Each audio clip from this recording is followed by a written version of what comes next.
What, you may be asking, is a psychic toolbox? A psychic toolbox is a collection of tools for you to use that will help you through your psychic development. In this video, I'm going to give you a list of some of my favorite tools, the tools I used when I was beginning my psychic development, and I think you'll find them helpful as well. Hello, I'm Wendy Rapp, spiritual life coach and intuitive reader. On this channel, I help you as a spiritually awakened person grow and evolve on your soul's journey. And if you enjoy spiritual material like this, hit the subscribe button because I upload a new video every Sunday. I think it's safe to say that anyone who has any kind of psychic ability naturally finds themselves drawn to crystals. And that's because you intuitively recognize the power of crystals. So first on my list are crystals. Crystals to help you with your psychic development and crystals to help provide psychic protection. Here are a few of my favorites. The first on my list is black tourmaline. Black tourmaline is great for grounding and protection. It's a great crystal to use to keep you grounded, to help you when you're doing any kind of psychic work. It's always good to have some grounding stone, but it also is good for helping to protect and keep you cleared of negative energy. Second crystal is amethyst, which I just think is a must. It has a very high vibrational state, a very high spiritual vibrational state. It's a great crystal to help you open up to your psychic abilities. It resonates well with the third eye and crown chakra. It also is a great stone to help enhance communication with your angels and your guides. And it's also a very good psychic protection stone. My third favorite crystal for psychic development is selenite.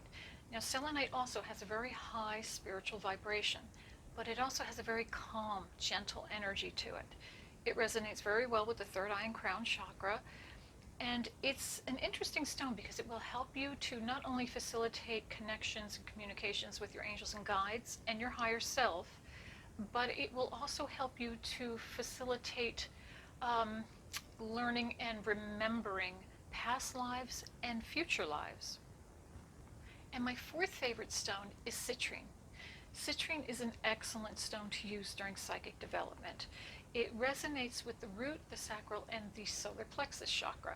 And that is great for personal empowerment, manifestation, and creativity. It will help you to release your fear while you're going through your psychic development and learn to trust yourself. And my fifth favorite crystal is clear quartz, the master crystal. It's an energy amplifier, which means it will help to amplify your psychic abilities. Clear quartz is the first stone that I actually started working with when I was going through my opening up and claiming my psychic abilities. And I will tell you, it is a very powerful crystal to work with.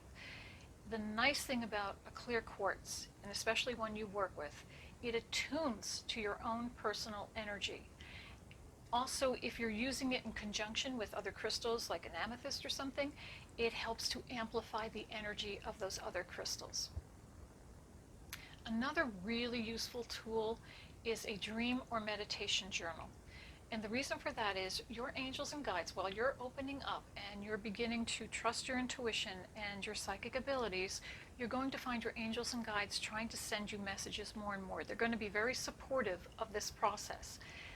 But sometimes they send us messages in the form of signs. And until we learn their language, until we learn the way that they communicate, it's good to record everything you get. So record your dreams. When you meditate, record whatever you see in that meditation. It doesn't matter if it makes no sense to you at the time. That doesn't matter. You can try to look up the metaphysical meaning of some of those things and record those at the time.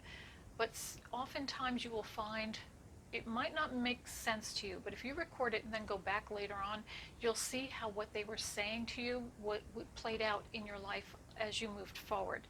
Dream and meditation journal, I call it my psychic journal, really helpful. I've got tons of them, and I'm telling you, it's wonderful to have them too, to go back and look at them over time and see how you have grown as well. Another good tool to have is a scrying item. You see fortune tellers in the movies all the time with their crystal ball, and they're looking in. They're scrying. They're gaining information by scrying into that crystal ball. If you don't have a crystal ball, you can even use a crystal, just a small crystal. I use crystals like this for scrying all the time. Now, to scry with a crystal or any item, you could use a candle flame even. You look into the item, whether it's a crystal or it's a candle flame, and you soften your gaze and you empty your mind of the day's thoughts, and you just focus your attention on the crystal, on the flame, and you go into like a trance-like state, and you will begin to receive images. And that particular exercise will help to open up clairvoyance. So those 3 items, the crystals, the dream meditation journal, my psychic journal, and a scrying item, were really, really instrumental. They were key for me to develop my own abilities. Another thing that really was key in developing my abilities, and it's going to be the same for you, is having the intention to do it and practice, practice, practice.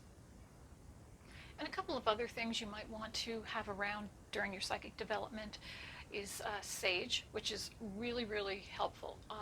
Sage, I always saged before I did any kind of psychic development work. I wanted to clear out any negativity that I was bringing home from my 9-to-5 job, make sure that the space felt good and cleared. I also cleared myself, sage yourself as well. And then I would burn some incense. And I burned incense because it helps to create a very calm, serene, meditative mood in the room. And the incense that I was drawn to at that time was frankincense, which has a very high spiritual vibration, great for meditation. And I just found myself being very drawn for some reason to amber.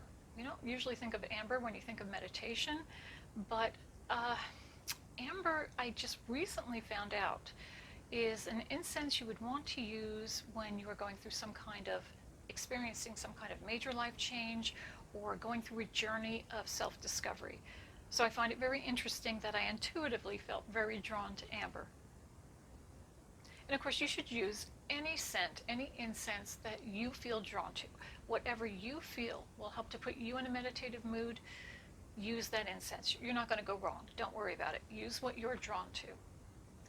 Now, I'm going to share with you a little exercise that I did that really seemed to help me open up. And it was, I took an oracle deck, and for me it was my tarot. I was learning the tarot at the same time, and I was trying to open up to understanding it more. But you could use the angel card deck, you could use whatever deck appeals to you. So the deck doesn't matter, but find an oracle deck and ask for a message, not a question. Sit down with your deck, ask for a message from your spirit team. And then I want you to take a card and just randomly pick a card. You can spread them out in front of you and just randomly pick one, and just one. And then look at what the card is, and whether it's from the tarot or an angel card deck, record what the card means. Record whatever is said about the card. Then after you do that, in your dream journal, in your meditation journal, after you do that, hold that card and just softly gaze at it. Just softly let your thoughts go and just look at the image on the card. You're not looking for anything in particular, you're just looking at the image.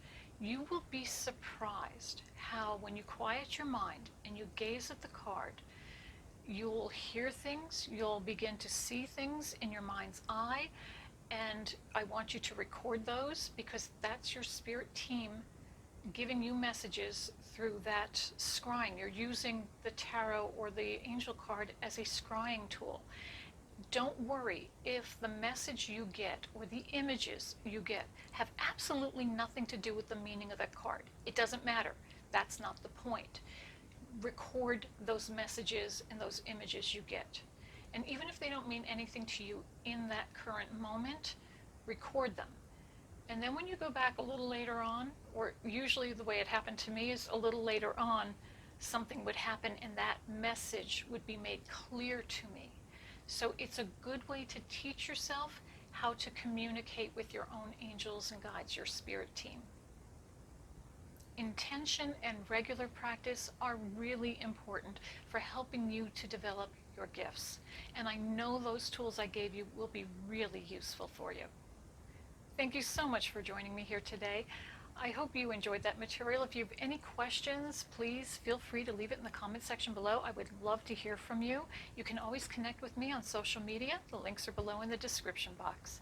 And as always, remember, you are a spark of the divine. Share your light with the world. Blessings.